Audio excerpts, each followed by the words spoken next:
साथियों, जय भीम, जय भारत, जय संविधान, जय श्री राम, राधे राधे, सत श्री अकाल, आदाब। आज का दिन बहुत ही ऐतिहासिक है। मुझे पता है कि आप वीडियो की इंतजार कर रहे होंगे। आज वेस्ट सर्किल के एमएमजी के स्टाफ ने एक नया इतिहास लिखा है, और वो इतिहास सिर्फ वेस्ट सर्किल का नहीं था, बल्कि बीएसईएस राजधानी पावर लिमिटेड के अंदर काम करने वाले तमाम एमएमजी के साथियों का, युवाओं का, भाइयों का एक संयुक्त प्रयास था। आज मीटिंग हुई, डंके की चोट पर हुई, और हमने लोगों से एक ही गुजारिश करी कि प्राण जाए पर बिजली ना जाए। संविधान के दायरे में काम करना है, और काम करते हुए हमें कानून को अपने हाथ में नहीं लेना है। आज सभी सामान्य साथियों ने वहां पर इकट्ठा होकर के सर्वसम्मति से एक रेजुलेशन पास किया है कि ठेकेदारी को जड़ से मिटाने के लिए पहली शुरुआत एमएमजी से होगी।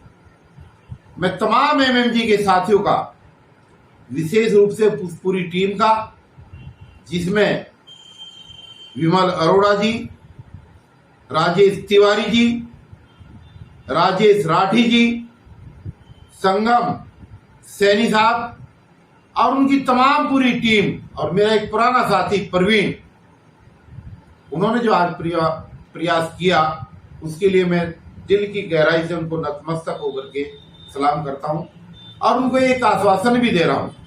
मैंने दिल में भी ये बात कही थी कि आपकी भीड़ का किसी के प्रमोशन के लिए, किसी की नौकरी के लिए इस्तेमाल नहीं किया जाएगा। मैनेजमेंट है, बहकाएगा, बरगलाएगा, पीछे छुटाएगा, तमाम तरीके के भ्रमित मैसेज आपको डाले जाएंगे। लेकिन एमएमजी के मेरे शेर दिल साथियों से, वो चाहे बीआरपीएल के वेस्ट सर्किल के लोग हों और चाहे बीआरपीएल के वो साउथ सर्किल के लोग हों, उनसे एक गुजारिश है कि किसी के बहकावे में न आए। दोस्तों, आज का दिन बहुत ही ऐतिहासिक रहा, और सर्वसम्मति से एक प्रस्ताव पास हुआ, जिसकी वजह से मुझे आज ये वीडियो जारी करना पड़ा। और ये प्रस्ताव ये है कि आने वाले शुक्रवार को 21 तारीख को समय और जगह आपको बता दी जाएगी। आज से ही आपको उस प्रोग्राम को ऐतिहासिक रूप से सफल बनाने के लिए प्रयास शुरू करना है। कोऑर्डिनेशन कमेटी के तमाम सामान्य साथियों से मेरा आग्रह है, मैंने कल ही कोऑर्डिनेशन कमेटी को फाइनल किया है। मेरी उन साथियों से विशेष गुजारिश है कि आपके अंदर कुछ तो है जो आपको कोऑर्डिनेशन कमेटी के अंदर रखा गया है, उस लाज को रखना। मेरी उस उम्मीद को, उस भरोसे की डोर को टूटने मत देना। और कब और कहां, किस समय पहुंचना है, इसका फैसला हम आने वाले 1 या 2 दिन के अंदर करेंगे। कोऑर्डिनेशन कमेटी की मीटिंग भी होगी और सभी साथियों को वहां पर बुलाया भी जाएगा। मैं आज की इस वीडियो में ज्यादा कुछ ना कहते हुए 2 पॉइंट और मैं आपको कहना चाहता हूं कि इस पूरी मिशन भरोसा की टीम और ये मोमेंट एक ही सूत्र पर आधारित है कि एक पर हमला तो सब पर हमला। और अगर हमारे बीच के किसी साथी ने 27 जून के प्रोग्राम को सफल कराने के लिए दिन रात मेहनत की, और अगर मैनेजमेंट उस पर हमला करेगा तो हम उसको बर्दाश्त नहीं करेंगे। और हमला भी ऐसा कि चोरों की तरह, गद्दारों तुम पैसे देने की पेशकश कर रहे हो, विजिलेंस तुम्हारी, इंक्वायरी तुम्हारी, फैसला तुम्हारा, और कर्मचारी को विक्टिमाइज करने की कोशिश कर रहे हो। ये मामला ज्यादा दिन तक नहीं चलेगा। 2 केस मेरे संज्ञान में आए हैं, दोनों अलकनंदा डिवीजन के हैं।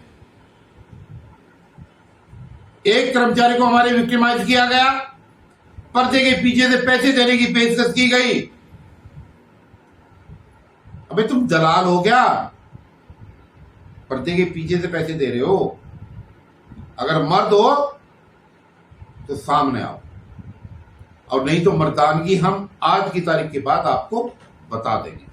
और दूसरा, हमारे एक साथी को, एक ड्राइवर को एक प्राइवेट गाड़ी लगा करके वहां से हटाने की कोशिश की जा रही है, और कोशिश के पीछे जो रंजिश है वो है 4 दिन, 6 दिन, 10 दिन पहले का एक आंदोलन, जिसमें उस साथी ने विशेष भूमिका निभाई थी। तो ये बदतमीजी नहीं चलेगी, ज्यादा दिन ये बदतमीजी चलने वाली नहीं है। एस्मा है, हम पालन कर रहे हैं, हम आज भी पालन करते हैं, हम कल भी पालन करेंगे। लेकिन तुम गुंडागर्दी करो और हम पालन करें, ये नहीं चलेगा। इसलिए बीएसीएस मैनेजमेंट के आला अफसरों से मैं ये एक बार पुनः निवेदन कर रहा हूं कि आप मुझे संवैधानिक अधिकारों से वंचित करके बाउंड नहीं कर सकते। मैं अपने कर्मचारियों के लिए लड़ूंगा, और मैं सौभाग्य समझूंगा अपना उस दिन को जिस दिन मैं गरीब लोगों की आवाज को उठाते उठाते और उनके आंसू पहुंचते पहुंचते जेल में चला गया, तो मुझे कोई इसमें दिक्कत नहीं है, मैं पीछे नहीं हटूंगा। लेकिन अगर आपने चुन चुन करके आंदोलन में शरीक होने वाले लड़कों को चिन्हित किया, वो चाहे कोई भी हो, वो डिवीजन चाहे अलकनंदा हो और वो डिवीजन चाहे कृष्णा पार्क हो और वो डिवीजन चाहे लक्ष्मी नगर हो, दिल्ली में कोई भी डिवीजन हो, उन चीजों को बर्दाश्त नहीं किया जाएगा। आरके पुरम में भी आपने चाल चलने की कोशिश की, लेकिन गद्दारों को उनकी औकात का पता लग गया। गद्दार कभी भी मेरे आंदोलन का हिस्सा नहीं बन सकते। गद्दारों को जितना मर्जी गोद में बैठा लो, वो इस मूवमेंट को कभी प्रभावित नहीं कर सकते। इसलिए मैं एक बार फिर विनम्रता पूर्वक बीएसएस के प्रशासन से भी अपील करना चाहता हूं कि बखेड़ा मत करो, चमचों का इस्तेमाल मत करो। चमचे खत्म हो चुके हैं, और हमारा लॉजिक ये है कि हम चमचे खत्म नहीं करेंगे, बल्कि चमचों का इस्तेमाल करने वाले उन हाथों को काट देंगे जहां पर चमचे इस्तेमाल होते हैं। चमचों की हमें चिंता नहीं है। आरके पुरम में भी चमचे हैं, शंकर रोड में भी चमचे हैं। एक चमचा ऐसा भी है जो अपने आप को संभावी नेता समझता था। खत्म हो गए ना सब। आज जमाना आउटसोर्स का है। आज जमाना इस देश की राजधानी दिल्ली के अंदर अगर बिजली चल रही है तो आउटसोर्स चला रहा है। अरे तुम मेरे ऊपर आरोप लगाओगे, तुम मुझे हाई कोर्ट में खड़ा करके ये कहोगे कि डीसी कपिल वीडियो न डाले, तुम मुझे हाई कोर्ट में खड़े होकर के ये कहोगे कि मैं मैसेज न डालूं। तुम क्या कर रहे हो भाई, ये भी तो सोचो। 1 जुलाई से वेस्ट सर्किल के 12 डिवीजनों में एमएमजी का काम बंद है। कहा गया है एस्मा? हिम्मत है तो बांसुरों से मीटिंग लगा करके दिखाते ना, बांसुरों से मीटर लगवा करके दिखाओ ना। इस दिल्ली के अंदर अगर पत्ता हिलेगा तो तभी हिलेगा जब आपस में बैठ करके संवैधानिक दायरे के अंदर और कानून के दायरे के अंदर बैठ करके समझौता होगा, उससे पहले नहीं होगा। वो मामला चाहे अलकनंदा डिवीजन का हो, वहां से एक कर्मचारी को टर्मिनेट करने का मामला हो, या वहां से वैन को हटा करके एक प्राइवेट आदमी को लाने का मामला हो, ये चीजें कभी बर्दाश्त नहीं की जाएगी। और मैं इंजीनियर डीसी कपिल आपको 2 दिन का टाइम दे रहा हूं, 48 घंटे का। अगर ये मामले ना सुलटे ना, अगर ये मामले ना सुलटे तो मैं पूरी दिल्ली को चौक करा दूंगा। और तुम्हारी हिम्मत नहीं है, तुम्हारी औकात ही नहीं है कि तुम दिल्ली की बिजली को चालू करा दो और तुम मुझे फांसी चढ़वा देना, तुम मुझे जेल भिजवा देना। मैं देखूंगा जेल को। दिल्ली के अंदर कोई जेल ऐसी नहीं है जो डीसी कपिल को 24 घंटे से ज्यादा अपने अंदर समा सके, क्योंकि लाखों कर्मचारी हैं, बीएसएस के नहीं, एमसीडी के कर्मचारी, दिल्ली जल बोर्ड के कर्मचारी, डीटीसी के कर्मचारी, हमारी आंगनवाड़ी की बहनें और तमाम कर्मचारी, स्वास्थ्य विभाग के कर्मचारी आपकी दीवारों को तोड़ देंगे। इसलिए गलतफहमी का शिकार मत रहना। और ये जो बीएसएस का अपंग मैनेजमेंट है, जो हराम की कमाई लेकर के करोड़ों रुपए का पैकेज ले रहा है, गलती से भी वेस्ट में जाने की हिम्मत मत कर देना, नहीं तो अपने पैरों से वापस नहीं आ पाओगे। इतना ध्यान रखना। ये लड़ाई एमएमजी की लड़ाई नहीं है, ये लड़ाई ठेकेदारी हटाओ आंदोलन की लड़ाई है। और इस लड़ाई को हम मजबूती के साथ लड़ेंगे। अगर आपने दखलंदाजी करने की कोशिश की तो मेरे से बुरा कोई नहीं होगा। और मैं यूनियन के तमाम नेताओं से भी एक अपील करना चाहता हूं, हाथ जोड़ करके। अरे आज पंजाब के अंदर कांग्रेस की सरकार थी, आज वहां पर आम आदमी की पार्टी की सरकार है। दिल्ली के अंदर आम आदमी पार्टी की सरकार है। पहले कांग्रेस की सरकार हुआ करती थी। केजरीवाल जी ने सोनिया गांधी जी के लिए, राहुल गांधी जी के लिए, प्रियंका गांधी जी के लिए और दिल्ली प्रदेश की तमाम यूनिट के लिए, अंबानी के लिए, टाटा के लिए क्या क्या नहीं कहा। उनकी राजनीतिक जमीन को हथिया लिया और अपनी सरकारें बना दी। आज पंजाब के अंदर आम आदमी पार्टी की सरकार है, आज दिल्ली के अंदर आम आदमी पार्टी की सरकार है। पहले वहां पर कांग्रेस की सरकार हुआ करती। लेकिन आज जब बाढ़ आई, 2024 की जब बाढ़ आई, तो दोनों राजनीतिक पार्टियों के नेताओं ने आपस में गठबंधन किया और हाथ मिला लिया।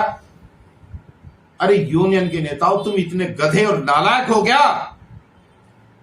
कि कंपनी को चुनौती देने के लिए आज भी अनर्गल स्टेटमेंट दे रहे हो, आज भी बदतमीजी कर रहे हो, आज भी मूर्खता की बात कर रहे हो।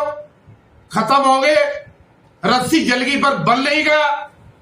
मैं मुंह खोलना नहीं चाहता, अगर मुंह खुल गया तो तुम्हारा सब कुछ बंद हो जाएगा, क्योंकि तुम्हारी औकात एक मजदूर की थी और मैं एक आईआईटी पास डीसी कपिल एक इंजीनियर था जब मेरी नौकरी शुरू हुई थी।